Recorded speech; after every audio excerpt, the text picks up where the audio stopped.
मैं बंगले में नौकरी करती थी, तो अपनी मासूम बेटी को साथ में ले जाती।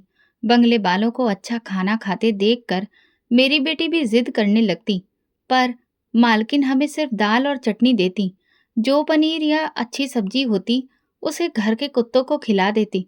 एक दिन मालकिन से मैंने कहा कि बेटी के लिए बचा हुआ अच्छा खाना दे दो, तो मालकिन हंसने लगी और कुत्ते के बर्तन से उठाकर पनीर का एक टुकड़ा दे दिया। मेरा दिल फटने लगा। मैं बेटी को लेकर फौरन अपने क्वार्टर में आई और भगवान के सामने बैठकर रोने लगी। मैंने अपनी बेटी को दाल चटनी खिलाकर सुला दिया, पर खुद मैं सारी रात सो न सकी। लेकिन जब अगले दिन काम करने बंगले पर गई तो दंग रह गई।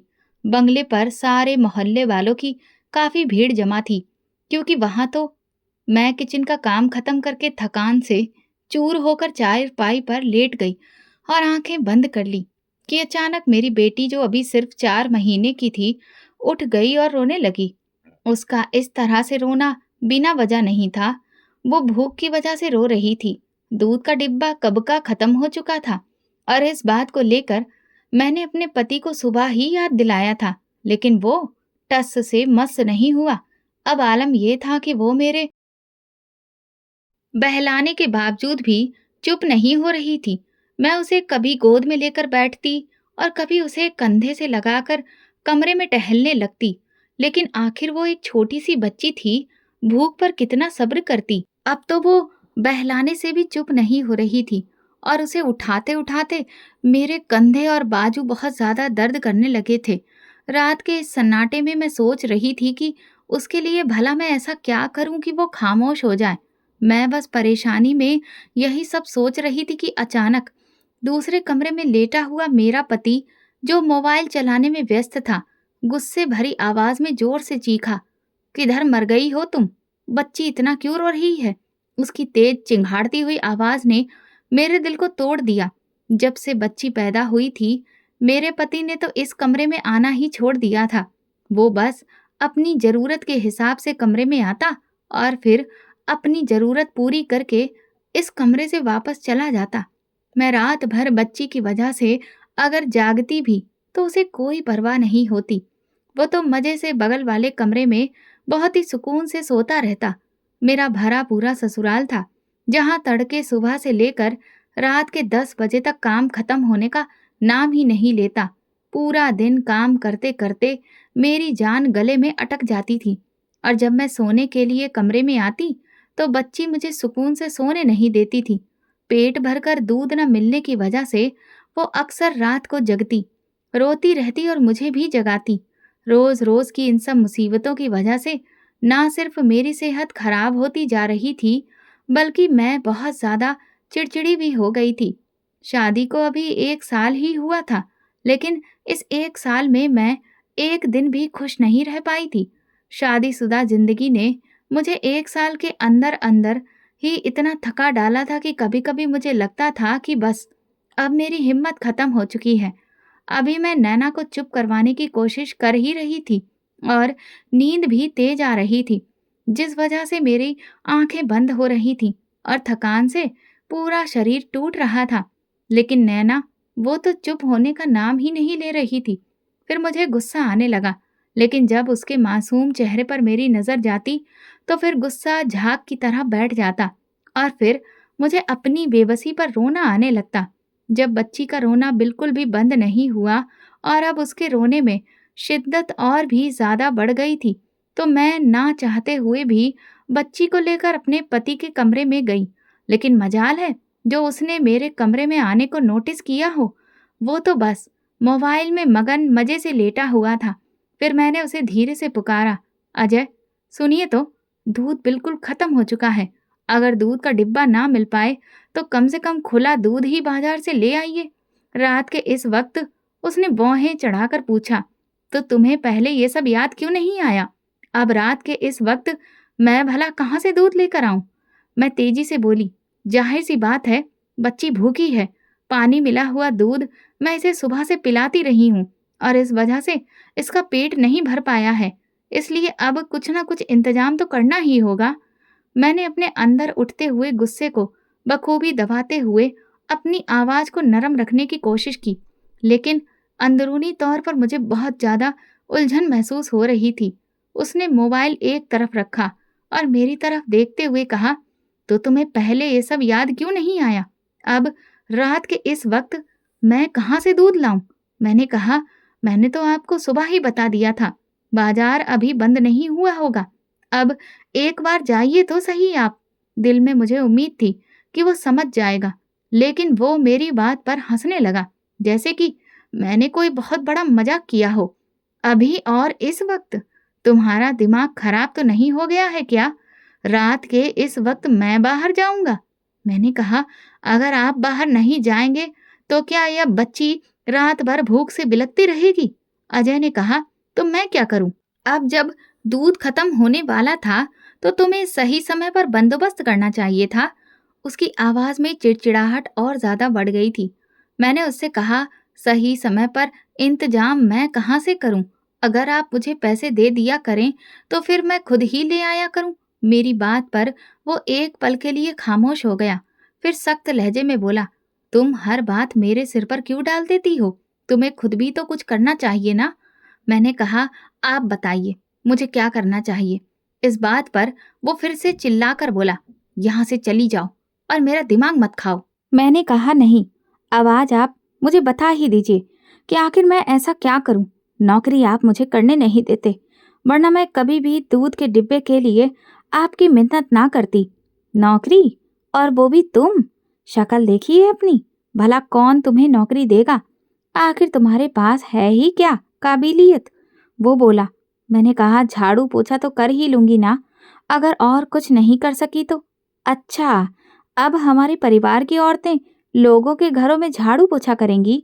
बस, तुम भिखारी लोगों की यही तो औकात है, यही सोच है।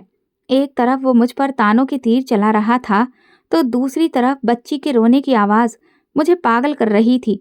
इस बहसबाजी से कोई भी नतीजा नहीं निकलने वाला था, लेकिन बच्ची की वजह से मुझे उसके सामने बोलना पड़ रहा था। मैंने अपने गुस्से को दबाते हुए एक बार फिर कहा, अजय, ये आपकी बेटी है। अगर आपको मेरी ज़रूरत का ख्याल नहीं है तो कोई बात नहीं, लेकिन कम से कम अपनी बेटी की जिम्मेदारी तो समय पर पूरी कीजिए। मैंने आपको सुबह ही सही समय पर बता दिया था, लेकिन आपने इस बात पर ध्यान ही नहीं दिया। इसमें मेरी कोई गलती नहीं है। वो बड़ी ही ढिठाई से बोला, मेरा इस वक्त बाहर जाने का बिल्कुल भी मूड नहीं है, लिहाजा अपनी ये मनुष्य शक्ल लेकर यहाँ से चली जाओ। उसके ऐसे शब्द सुनकर मेरे अंदर गुस्सा भड़क उठा। अजय, हमारी बेटी भूखी है, वो भूख की वजह से रो रही है और आप अपना मूड लेकर बैठे हैं। लापरवाही की भी हद होती है। मेरी बात को नज़रअंदाज करते हुए उसने फिर से मोबाइल उठा लिया। उसकी इस बेदर्दी पर मेरी आंखों में आंसू आ गए। मैंने अपनी बेटी को देखा जो भूख से बेचैन थी, तो मेरी बेबसी और बढ़ गई। वो बेड पर मजे से लेटा हुआ मोबाइल में खोया था।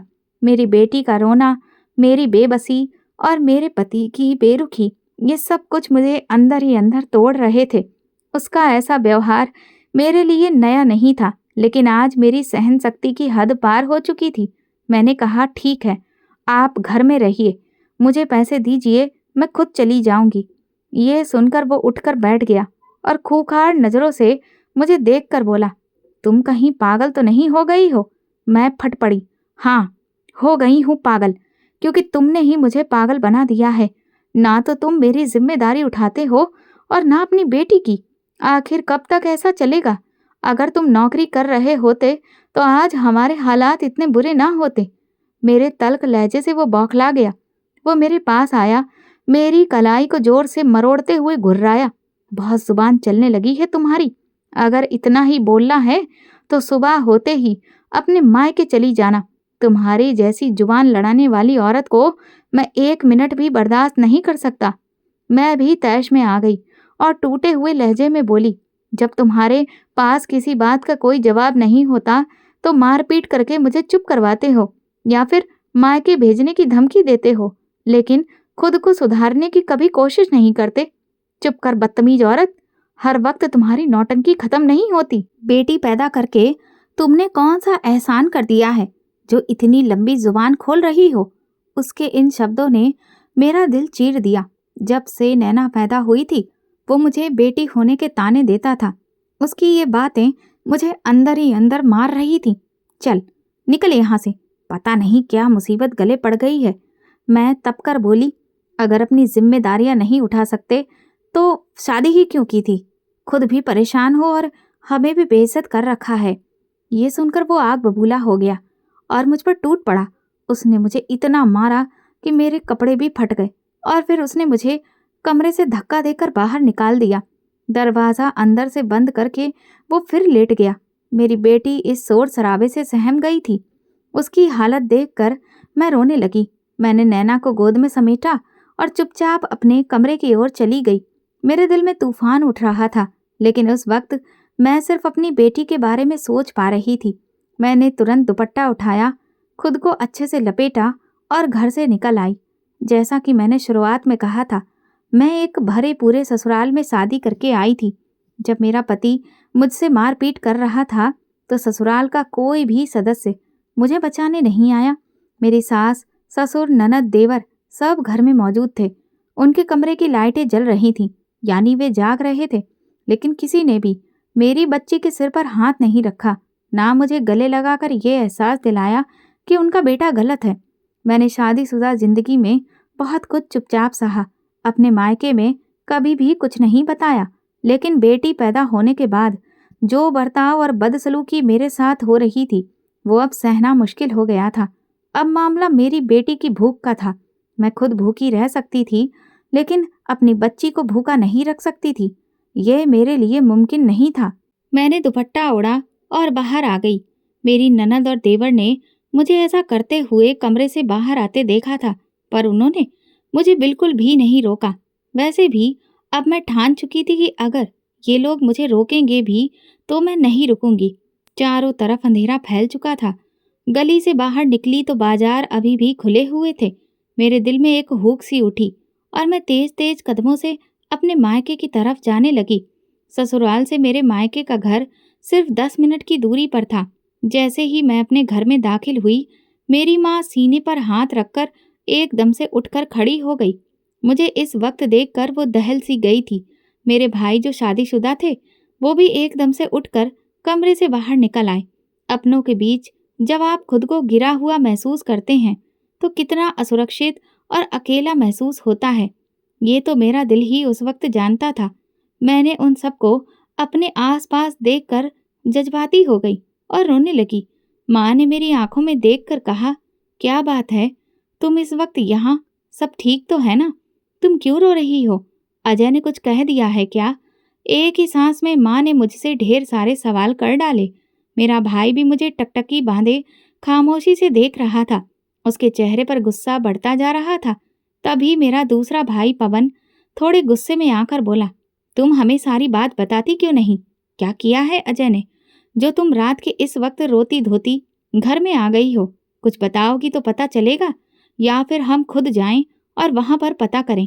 वो एकदम से उठकर खड़ा हो गया। मैं रोती हुई आंखों से उसकी तरफ देखकर सिर हिलाने लगी। वहां जाने की अब कोई ज़रूरत नहीं है, कोई फायदा नहीं है। इस बात पर मेरे भाइयों के चेहरे चिंता से भर गए। मैंने धीमे स्वर में कहा, क्या थोड़ा दूध मिलेगा? मेरी बच्ची बहुत भूखी है। तो मेरी भाभी एकदम से उठी और कहने लगी, थोड़ा सा दूध क्यों?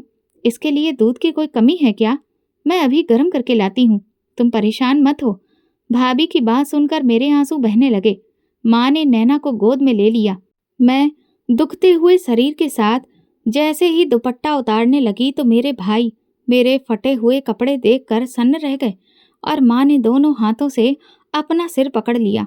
मेरे फटे हुए कपड़ों में से जो शरीर दिखाई दे रहा था वो पूरा नीला पड़ा था। मेरे भाइयों ने आंखें बंद कर लीं।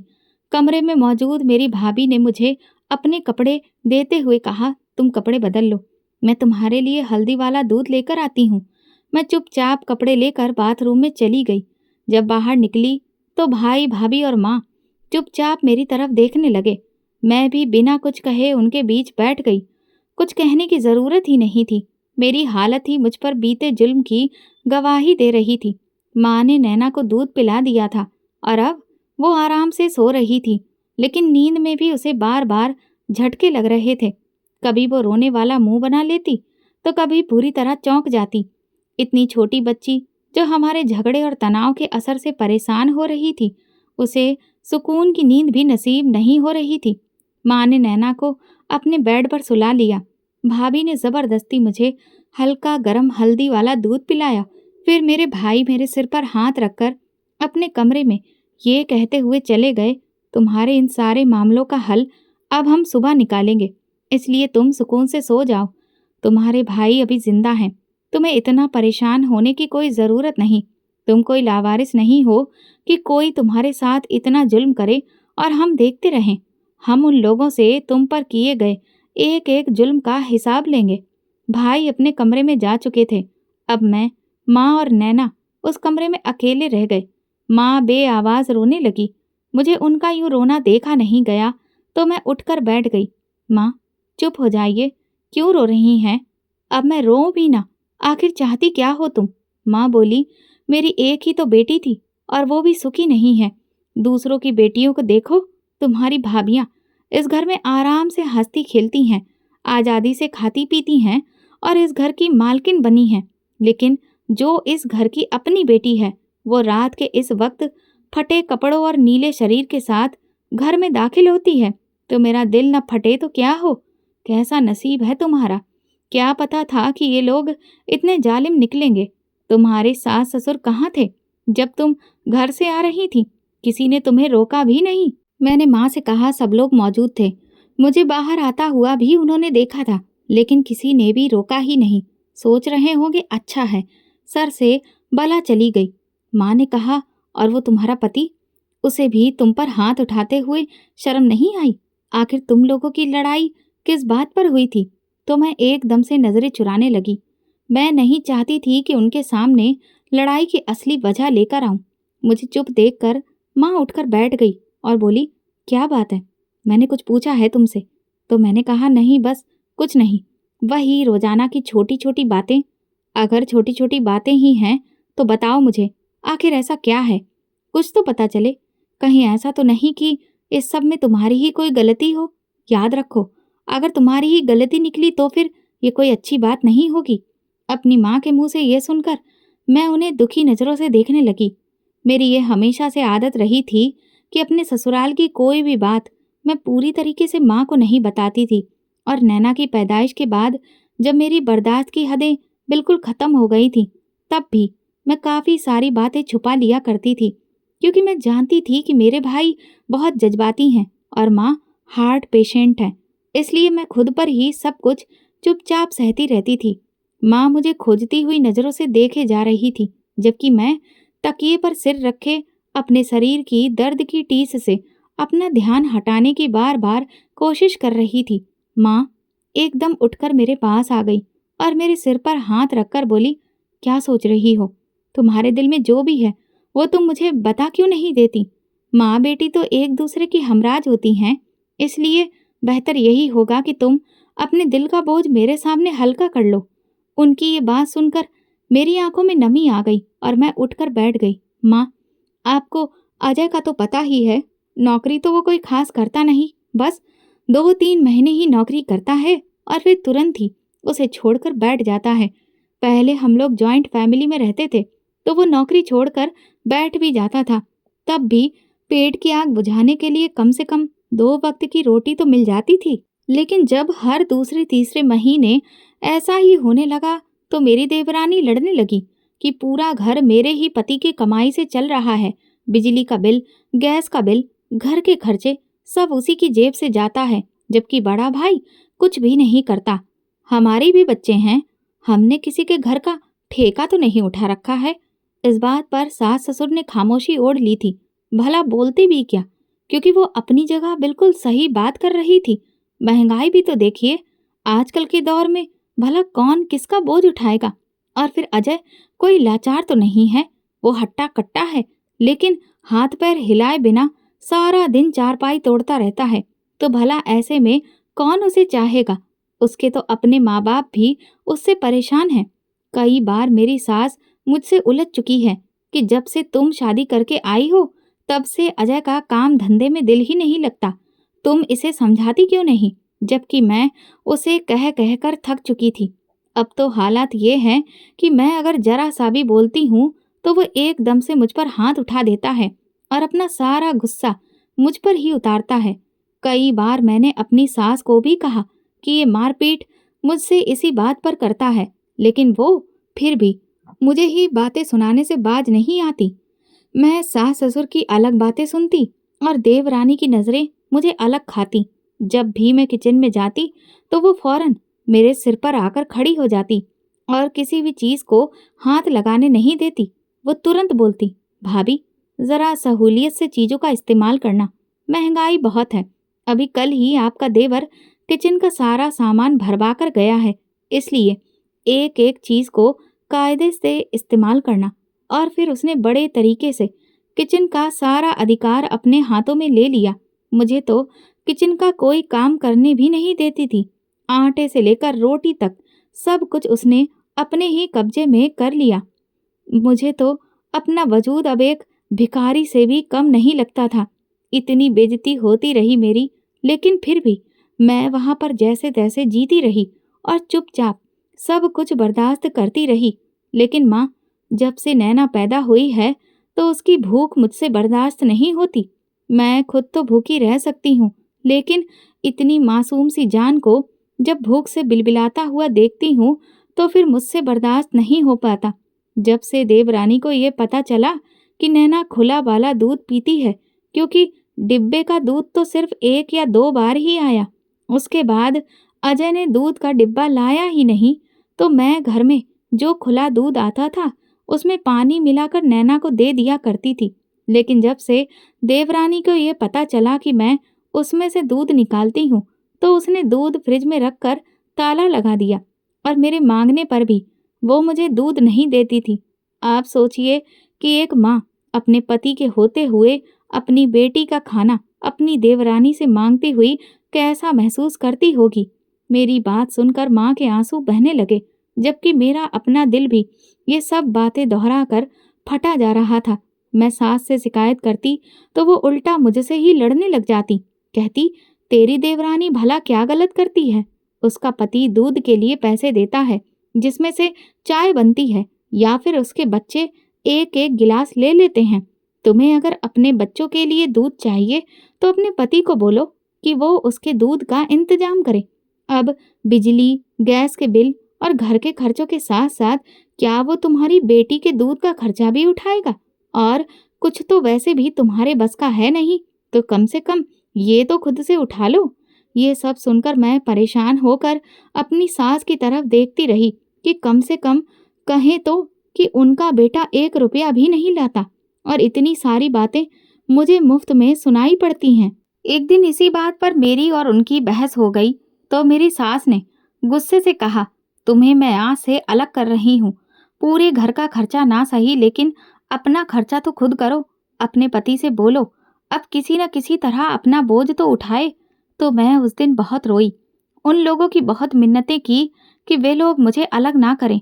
पति की हालत आपके सामने है, कमाता तो वो कुछ भी नहीं है, तो ऐसे में मैं क्या करूंगी?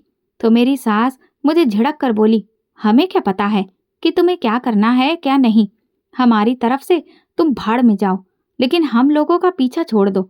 मुझे जो किचन दिया गया वो ऐसा था कि उसमें बड़ी मुश्किल से सिर्फ खड़े होने की ही जगह थी। दहेज के जो बर्तन मुझे मिले थे वो मैं किचन में लाकर रख लिए, लेकिन खाली बर्तनों का क्या? मैं अचार डालती, पकाने को तो मेरा पति कुछ लाकर देता नहीं था, और अगर दाल सब्जी लाने को कह दूं तो लड़ाई करने लगता था। इस रोज रोज की लड़ाई से तंग आकर मैं चुप हो जाती, लेकिन उसने तो हद ही कर दी थी। घर की और मेरी जिम्मेदारियों से तो वो कब से छुटकारा लिए बैठा था, लेकिन जब बच्ची के दूध से भी वो अपनी जान छुड़ाने लगा, तब मुझे जाकर होश आया कि ये तो किसी काबिल है ही नहीं। मैं भी किसके सामने अपना माथा पीट रही हूँ। डिब्बे का दूध जिस तरह से खींच खींच कर मैं एक एक दिन पूरा कर रही थी, वो तो मुझे ही पता है। नैना ने कभी भी पेट भरकर दूध नहीं पिया। वो बच्ची अक्सर भूखी रहती है और मैं ज्यादा पानी में थोड़ा सा दूध मिलाकर उसे किसी न किसी तरह से पिला देती थी, तो अक्सर उसका पेट खराब रहता था। वो बीमार हो जाती थी तो दवा करने के लिए भी अजय पैसे नहीं देता था। अभी दूध खत्म होने से एक दिन पहले मैंने उसे बताया भी कि दूध का डिब्बा लेकर आना है, लेकिन उसके कान पर जूं तक नहीं रेंगी। फ्रिज में अच्छा खासा दूध पड़ा था। मैंने देवरानी से मांगा, लेकिन उसने मुझे नहीं दिया। परेशान होकर फिर अजय से कहा कि दूध लाकर दे दो, लेकिन वो टस से मस नहीं हुआ। इससे बात बढ़ी और नौबत फिर मारपीट तक आ गई। माँ, ऐसे कैसे चल सकता है? ये कोई एक दिन की बात तो है नहीं, पूरी जिंदगी है मेरे सामने। क्या मैं ऐसे ही कभी अपने लिए और कभी अपनी बेटी के लिए सबके सामने भीख मांगती रहूंगी? अब और नहीं होता मुझसे। इस बात पर माँ गहरी सांस लेकर खामोशी से उठी और अपने बेड पर जाकर बैठ गई। फिर बड़े ही दुख के लहजे में बोली, बेटियों की पैदाइश पर इसीलिए लोग घबराते हैं कि बेटियों के नसीब में अक्सर वो दुख देखने पड़ते हैं जिसको देखने के लिए ना तो हिम्मत होती है और ना ही दिल मानता है। जो लड़का शादी और फिर बच्चे हो जाने के बाद भी अपनी जिम्मेदारियों को ना समझे, वो भला और कौन से ऐसे हालात होंगे जिनके बाद अपनी जिम्मेदारियों को समझेगा। ऐसे गैर जिम्मेदार आदमी के बच्चे तो पैदा भी नहीं होने चाहिए। इस रोज रोज के रोने से तो बेहतर है कि तुम तलाक ले लो। मैं माँ की ये बात सुनकर सदमे में आ गई। ये ख्याल मुझे भी इस 1 साल की शादी में कई बार आया था, लेकिन फिर मैं डर जाती थी। लेकिन अब मुझे ये शब्द इतना डराता नहीं था, बल्कि उसके साथ रहने का डर ज्यादा तकलीफ देता था। माँ ने मेरी तरफ देखा और फिर मुझसे पूछा, तुम क्या चाहती हो? तो उनकी बात सुनकर मैंने अपनी आंखें बंद कर लीं और कहा, माँ, मुझे कुछ भी नहीं पता कि मैं क्या चाहती हूँ, लेकिन मुझे ये पता है कि वो कभी नहीं बदलेगा। हमारे बीच लड़ाई ही इस बात पर शुरू होती है जब मैं उसे जिम्मेदारियों का एहसास दिलाने लगती हूँ। मुझे भी आखिरी हल अब यही दिखाई दे रहा है। अब मैं वहां नहीं जाऊंगी। ये मेरा आखिरी फैसला है। कान खोलकर सुन लो। आज उसने तुम्हें इतनी बेदर्दी से मारा है, कल को भगवान न करे कि तुम्हें कोई ऐसा नुकसान पहुंचा दे जिससे तुम्हारी जान को हानि हो, फिर हम क्या करेंगे? माँ ने मुझे सोचने के लिए कहा और फिर खुद भी लेट गई।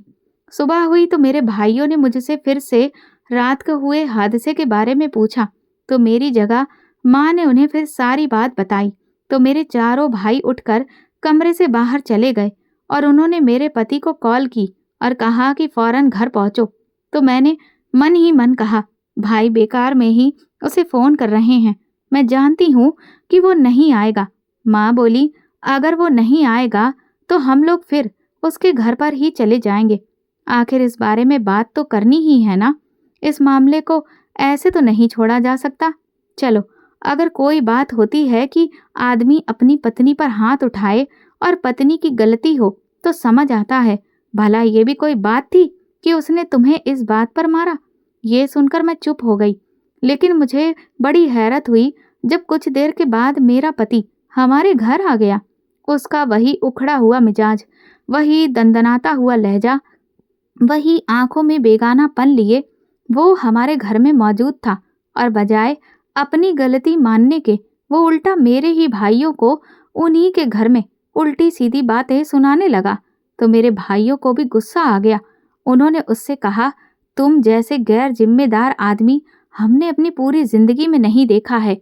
हम तुम्हारे मामले में इसलिए नहीं बोलते थे कि चलो एक दिन तुम कभी तो सुधर ही जाओगे, लेकिन अब मामला हमारी बहन का नहीं बल्कि भांजी का भी है। तुम कम से कम उसके खातिर ही कोई रोजगार ढूंढो। आखिर ऐसे कब तक चलेगा? इस बात पर वो उल्टा मेरे भाइयों को ही धमकी देने लगा और ताना देते हुए बोला, अगर तुम लोगों को अपनी बहन इतनी ही प्यारी है तो फिर इसे अपने पास क्यों नहीं रख लेते? मेरे माथे पर इसे क्यों मढ़ रहे हो? उसकी बात सुनकर मेरे भाइयों को बहुत तेज गुस्सा आ गया। तो वे भी गुस्से में आकर बोले, अगर तुम्हारे अंदर इतनी काबिलियत ही नहीं थी तो फिर तुमने शादी ही क्यों की थी? हमें क्या पता था कि तुम एक नंबर के निकम्मे इंसान निकलोगे। इस बात पर मेरे पति को और गुस्सा आ गया और उसने मेरे भाई का गिरेबान पकड़ लिया। तो मेरे बाकी के भाइयों ने मिलकर उसको खूब मारा। ये पहली बार था कि मुझे उस पर बिल्कुल भी रहम नहीं आया और ना ही मेरे दिल में पत्नी वाली कोई हमदर्दी जागी। उसके कपड़े भी बिल्कुल उसी तरह फट गए थे जैसे उसने कल रात मेरे कपड़े मार पीट करके तार तार कर दिए थे। फिर उसी हालत में मेरे भाइयों ने उसे धक्के देकर घर से निकाल दिया। अब बात हद से ज्यादा बढ़ चुकी थी और मैं जानती थी कि ये मामला किसी भी तरह से नहीं सुधरने वाला, क्योंकि 1 साल में मैं अजय को अच्छी तरह समझ चुकी थी। वो हद से ज्यादा बेपरवाह इंसान था। एक बार जो बात वो अपने दिल में रख लेता, वो बर्फ की तरह उसके दिल में जम जाती थी और फिर वो जल्दी कुछ भूलता नहीं, बल्कि बदला जरूर लेता। पहले शायद तलाक नहीं होता, लेकिन इस हादसे के बाद मुझे पक्का यकीन था कि वो आज या कल में मुझे तलाक के कागज भिजवा देगा। लेकिन उसकी नौबत ही नहीं आई। पूरे 3 दिन के बाद मुझे पता चला कि अजय की एक रोड एक्सीडेंट में मौत हो गई है। ये खबर सुनकर मेरा दिल बिल्कुल सुन्न पड़ गया था। ना तो मुझे इस खबर पर कोई खुशी महसूस हो रही थी और ना ही दुख। पति के एक्सीडेंट की खबर पर मेरी हालत अजीब थी। वो हमेशा हमेशा के लिए मेरी जिंदगी से चला गया। ऐसे में मुझे समझ में ही नहीं आ रहा था कि मैं कैसा व्यवहार करूं। हमारी शादी कभी भी खुशहाल नहीं रही। वो एक अजीब शोर शराबे वाली जिंदगी थी, लेकिन उसके मरने की खबर सुनते ही दिल में एक अजीब सा सुकून छा गया। मुझे अब अपने ससुराल तो जाना नहीं था, लेकिन ना चाहते हुए भी मैं चली गई। मुझे अपने ससुराल वालों से इसी सब की आशंका थी कि वो मेरे साथ ना जाने क्या करते, कितनी नफरत और ताने देते। इसका मुझे अंदाजा नहीं था, क्योंकि मेरा दिमाग बिल्कुल काम ही नहीं कर रहा था। मैं माँ के साथ जैसे ही अंदर दाखिल हुई, मेरी सास की ठंडी और इल्जाम से भरी नजरें मेरे दिल में तीर की तरह चुभने लगीं। वो एक लम्हा भी बिना गवाए तुरंत फट से बोल पड़ी, तुम्हारी वजह से मेरा बेटा मर गया। तुम्हारे भाइयों ने उसे घर बुलवाकर इतना बेइज्जत किया कि उसने अपनी जान ही ले ली। उनके शब्द मेरे दिल को चीरने लगे। वो मेरे पति की मौत का इल्जाम मुझ पर ही डाल रही थी। मेरे भाइयों की बदसलूकी का सरेआम जिक्र कर रही थी, जिस वजह से परिवार के लोग भी अपने कानों को हाथ लगा रहे थे और मुझे सख्त नजरों से घूर रहे थे। लेकिन मेरी सास ये नहीं बता रही थी कि उनके बेटे ने मुझसे किस तरह मारपीट की थी और कैसे मुझे घर से निकाला था, जिसके नतीजे में मेरे भाइयों ने उससे इस तरह का व्यवहार किया। वो तो इस हादसे को जानबूझकर खुद को खत्म करने का रंग दे रही थी, जबकि ऐसा कुछ भी नहीं था। वो बार बार अपने बेटे की समझदारी का जिक्र ऐसे करती जैसे वो इतना भी बेवकूफ नहीं था कि सामने से आती गाड़ी को देखकर भी सड़क पार करता। उनका लहजा जहर से भरा हुआ था, इतना ज्यादा कि वहां पर बैठना ही मुश्किल हो गया था।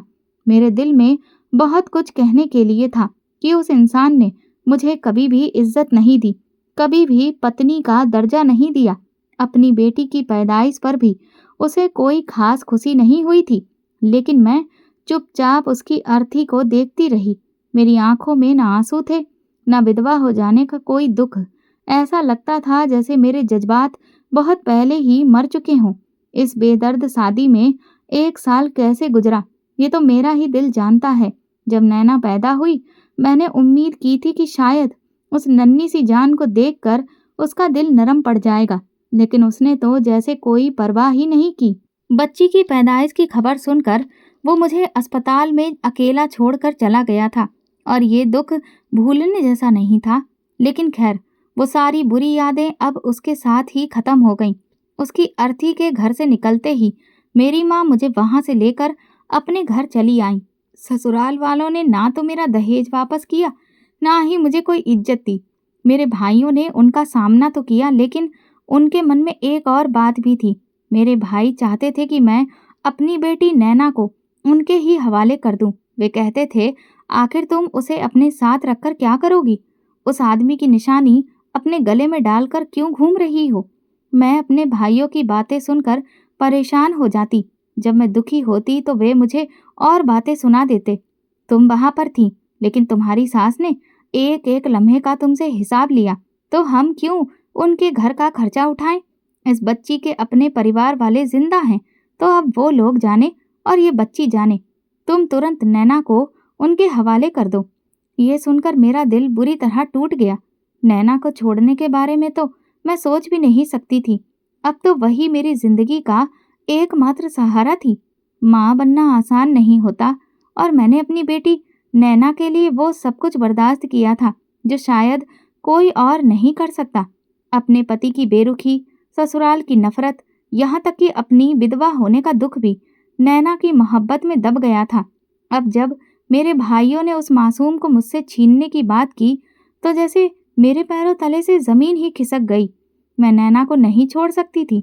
मैंने भाइयों के सामने अपना फैसला साफ साफ सुनाया तो उन्होंने कहा, ठीक है, फिर हम तुम दोनों का खर्चा नहीं उठा सकते। बड़े भाई ने बड़े ही सख्त लहजे में कहा। मैं उनके इस बेदर्द रवैये से बहुत परेशान हो गई थी। मैं कभी भी नैना को उन लोगों के हवाले नहीं कर सकती थी जिन्होंने मुझे हमेशा बेकार समझा और नैना की पैदाइश के वक्त उसे बोझ कहा। उसके बाप ने तो कभी भी उसे गोद में लेकर प्यार नहीं किया था, तो फिर वे लोग उसे कैसे पाल सकते थे जिन्होंने पहले दिन ही उसे जिंदगी के अधिकार से वंचित कर दिया था। लेकिन मेरे भाइयों की बातें मेरी जान को धीरे धीरे खा रही थी। मैं खामोशी से उनकी बातें सुनती रहती। दिल में एक अजीब सी जंग चल रही थी। ससुराल वाले तो पहले ही मेरे नहीं थे और अब भाइयों के व्यवहार को देखकर लगता था कि अब वे भी मेरा साथ छोड़ने के करीब हैं, क्योंकि मेरे भाई अब मुझसे वैसे बात नहीं करते थे जैसे पहले किया करते थे। उनका व्यवहार भी हद से ज्यादा उखड़ा उखड़ा सा रहता था। मैं अपने भाइयों के होते हुए भी बिल्कुल अकेली हो गई थी। अब ना तो वे मुझे पहले की तरह पैसे देते थे और ना ही नैना की जरूरत का खर्चा। माँ ने एक दो बार मेरी तरफदारी करते हुए भाइयों को समझाने की कोशिश भी की, लेकिन उन्होंने सख्ती से उन्हें चुप करा दिया। तो वह उसके बाद कभी कुछ नहीं बोली। शायद वो मेरी वजह से अपने बेटों से रिश्ते खराब नहीं करना चाहती थी। हम जिस पोर्शन में रहते थे उस पोर्शन को भाइयों ने किराए पर चढ़ाने का सोचा और माँ को अपने साथ ले जाने की बात करने लगे। लेकिन फिर मैं किसके पास रहूंगी? चारों भाइयों में से कोई भी कुछ नहीं बोल रहा था। मैं और माँ खामोश नजरों से एक दूसरे की तरफ देख रहे थे। मैं ये बात बहुत अच्छे से जानती थी कि अब मेरे और माँ के बीच दूरियां आने वाली हैं, क्योंकि शायद माँ मुझे अपने साथ नहीं रख पाएंगी और मेरे खर्चे जल्दी ही मेरे सामने आकर खड़े हो जाएंगे। वो माँ को अपने साथ ले गए और पूरा पोर्शन किराए पर चढ़ा दिया।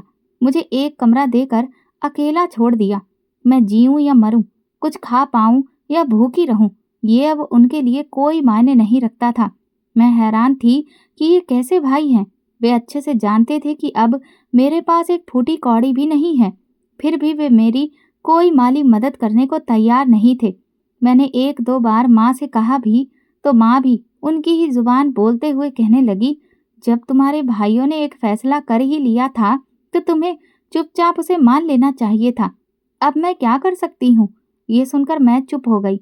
अपनी मासूम बच्ची के साथ भूख का ये सफर तय करना मेरे लिए आसान नहीं था। ना तो मैं उसे छोड़ सकती थी, ना उसकी भूख को देख सकती थी। मैंने अपने सारे ही रिश्ते आजमा लिए थे। इस मुश्किल घड़ी में कोई भी मेरे साथ खड़ा नहीं था। मैं जानती थी कि मेरी जिंदगी का सफर इतना आसान नहीं है और हाथ पर हाथ रखकर अब बैठा नहीं जा सकता। मुझे जल्द से जल्द काम ढूंढना था ताकि मेरी जिंदगी का पहिया अच्छे से चल सके। क्योंकि मैं ज्यादा पढ़ी लिखी नहीं थी, इसलिए मुझे अच्छे काम मिलने की उम्मीद भी नहीं थी। लेकिन मैं हर तरह का काम करने के लिए तैयार थी, क्योंकि अब ये मेरी बच्ची का मामला था। अब मैं अपने भाइयों के हाथ की तरफ नहीं देख सकती थी कि वे लोग मुझे कुछ देंगे तभी मैं खाऊंगी। लिहाजा मैं काम की तलाश में बाहर निकली और एक बंगले में मुझे नौकरी मिल गई। लेकिन बड़ी दिक्कत नैना की थी। भला मैं उसे कहाँ छोड़कर जाती? माँ से कहा कि आप उसे रख लिया करें, तो उन्होंने भाइयों के डर की वजह से साफ साफ मना कर दिया और कहा, तुम इसे अपने साथ ही ले जाया करो। लिहाजा मजबूरी में मुझे अपनी मासूम बच्ची को भी बंगले में साथ ले जाना पड़ा। रोज आना जाना मेरे लिए आसान नहीं था, तो मालकिन ने मुझे बंगले के अंदर ही एक सर्वेंट क्वार्टर दे दिया। धीरे धीरे वक्त गुजरता रहा और मेरी नैना अच्छी और समझदार बच्ची हो गई। मैंने उसे स्कूल में भी एडमिशन दिलवा दिया था ताकि वो मेरी तरह अनपढ़ ना रहे। मुझे जो सैलरी मिलती थी वो सारी की सारी नैना की फीस और गाड़ी के किराए में खर्च हो जाती थी, लेकिन मेरा हाथ वैसे का वैसा ही तंग रहता। नैना जब बंगले वालों के बच्चों को देखती तो उसके दिल में सवाल उठते। वो मासूम थी, लेकिन उसकी आंखों में मैंने कई बार उन लोगों से खुद को कमतर महसूस करने का एहसास देखा था। बंगले के बच्चे हर वक्त एक से एक शानदार खाना खाते, महंगे कपड़े पहनते और कभी-कभार घूमने के लिए भी दूर दराज की जगहों पर जाते। वहां की बातें सुनकर नैना को भी इच्छा होती थी। मैं उसे हमेशा तसल्ली देती कि हम भी एक दिन बेहतरीन जिंदगी गुजारेंगे, लेकिन मेरी बातें शायद नैना को मैं समझा ही नहीं पा रही थी। नैना कभी-कभी बंगले के डाइनिंग टेबल पर सजे हुए खाने को देखकर मचलने लगती और कहती, माँ, मुझे भी ये खाना चाहिए। उसकी छोटी-छोटी ख्वाहिशों पर मेरा दिल टूटने लगता। लेकिन मेरी सैलरी इतनी नहीं थी कि मैं वो शाही खाना अपने घर पर बना सकूं। एक दिन मैंने सोचा, क्यों ना मालकिन से थोड़ी सी बची हुई सब्जी मांग लूं, ताकि नैना को भी खुशी मिल जाए। जैसे तैसे हिम्मत इकट्ठा करके मैंने एक दिन मालकिन से कहा, मैडम, अगर थोड़ी सी बची हुई सब्जी मिल जाती तो मैं उसे नैना को खिला देती। लेकिन मालकिन ने बड़ा ही बुरा सा मुंह बनाते हुए मुझे देखा। वो औरत हद से ज्यादा कंजूस थी। मेरी बात सुनकर मुस्कुराई और बोली, सब्जी तो नहीं है, चटनी है, ले जाओ। ये सुनकर मेरा दिल बैठ गया। एक दिन नैना ने मालकिन के कुत्तों को पनीर की सब्जी खाते देखा तो वो ये नज़ारा देखकर रो पड़ी और मुझसे कहने लगी, माँ, मुझसे अच्छे तो ये कुत्ते हैं जो अपनी मनपसंद सब्जी तो खा पाते हैं। उसकी बात सुनकर मेरा दिल कट सा गया। मैं हर बार उसे तसल्ली देती थी कि हम एक दिन बहुत बेहतरीन जिंदगी गुजारेंगे, लेकिन उस दिन मैं उसे तसल्ली नहीं दे पा रही थी। फिर एक दिन मालकिन के घर में बहुत भारी पार्टी थी और तरह तरह के पकवान पक रहे थे। नैना ललचाई हुई नजरों से अपने सर्वेंट क्वार्टर की खिड़की से बाहर सब कुछ देख रही थी। एक पल के लिए भी वो खिड़की के पास से नहीं हटी तो मैंने उसे तसल्ली दी, तुम फिक्र ना करो, आज काफी सारा खाना बचेगा तो मैं तुम्हारे लिए कुछ ना कुछ जरूर लेकर आऊंगी। ये सुनकर वो बहुत खुश हो गई। उसकी आंखों में उम्मीद के दिए जलने लगे और वो बेचैनी से मेरे बंगले से आने का इंतजार करने लगी। उसी दिन जब पार्टी खत्म हुई तो मैं मालकिन के सामने हाथ जोड़कर बोली, मैडम, आज नैना बहुत जिद कर रही है, अगर थोड़ा सा भी अच्छा खाना बचा हो तो दे दीजिए। वो औरत मेरी बेबसी पर हंस पड़ी और कुत्ते के बर्तन में रखी हुई मिठाई का एक टुकड़ा निकालकर मेरी ओर बढ़ाया। मेरा पूरा शरीर हिल गया, मेरे हाथ कांपने लगे। मैंने तुरंत ही वो मिठाई का टुकड़ा दोबारा कुत्ते के बर्तन में रख दिया और वहां से चल दी। मेरे पांव बहुत भारी हो रहे थे। सर्वेंट क्वार्टर में दो आंखें इस उम्मीद से जाग रही थी कि माँ आज उसके लिए कुछ अच्छा खाना लेकर आएगी, लेकिन अपने खाली हाथों को देखकर मैं बस रोती जा रही थी। सबसे बड़ी मुश्किल तो ये थी कि मैं नैना को क्या जवाब दूंगी। मेरा दिल दर्द से फटा जा रहा था। अचानक नैना ने दूर से ही मेरे खाली हाथों को देख लिया था। जब मैं क्वार्टर के अंदर कदम रखने लगी तो उसने मुझसे कोई सवाल नहीं किया। मैंने उसे दाल चटनी खिलाई और सुला दिया और खुद भगवान के आगे बैठकर देर तक रोती रही। मेरी आंखों से आंसू बहते रहे और मैंने दिल की गहराइयों से प्रार्थना की, हे भगवान, तुम मुझे इस काबिल बना दो कि मैं अपनी बेटी की सारी ख्वाहिशें पूरी कर सकूं। मेरे हालात इतने तो बदल दो कि मैं उसे उसका मनपसंद खाना दिला सकूं। ये प्रार्थना करते करते मेरी हिचकियां बंध गईं। उस रात मैं एक पल भी नहीं सो सकी। मेरा दिल गम और गुस्से से भरा हुआ था। लेकिन बेबसी में ही जब अगले दिन काम करने के लिए मैं बंगले पर गई तो मुझ पर जैसे बिजली गिर गई। बंगले के अंदर मोहल्ले वालों की भारी भीड़ जमा थी और मुझे समझ में ही नहीं आ रहा था कि ऐसा क्या हो गया है जो इतने सारे लोग जमा हैं और सब लोग अपने कानों को हाथ लगा रहे हैं। मैं परेशानी से भीड़ में से रास्ता बनाते हुए आगे बढ़ी तो यह देखकर मेरे पैरों तले से जमीन खिसक गई। मालकिन के दोनों बच्चे कुत्तों जैसी आवाजें निकालते हुए बुरी तरह से चीख रहे थे। उन्हें जंजीरों से बांधा गया था ताकि वे घर से बाहर ना भाग जाएं। मालकिन उनके पास ही बैठकर दोनों हाथ सिर पर रखकर बुरी तरह से रो रही थी। ये सब देखकर मेरा दिल डर से कांप उठा। मैंने पास खड़ी एक औरत से पूछा, ये सब कैसे हुआ? तो उसने कहा, जिन कुत्तों को वो खाना खिलाती थी उन्हीं कुत्तों ने उसके बच्चों को काट लिया। उन कुत्तों के काटने से बच्चों के शरीर में कोई वायरस फैल गया है जिससे वे बिल्कुल कुत्तों के जैसी हरकत कर रहे हैं। मैंने हैरानी से पूछा, लेकिन वे कुत्ते तो ठीक थे, पागल तो नहीं थे? तो वो औरत बोली, वे कुत्ते पागल ही थे। अभी डॉक्टर उनका चेकअप करके गए हैं और उन्होंने ही बताया है कि कुत्तों में रेबीज के कीटाणु थे जो अपने आखिरी स्टेज में थे। जब कुत्तों को दौरा पड़ा तब बच्चे वहीं खेल रहे थे और उन कुत्तों ने बच्चों को काट लिया। इस वजह से बच्चों की ये हालत हो गई है। मैं बच्चों की हालत देखकर दुख से भर गई। इतने में ही मालकिन की नज़र मुझ पर पड़ी। वो उठकर एकदम से मेरे पास आई और मेरे कदमों में गिर गई। हाथ जोड़कर मुझसे माफ़ी मांगते हुए बोली, ये भगवान का न्याय है।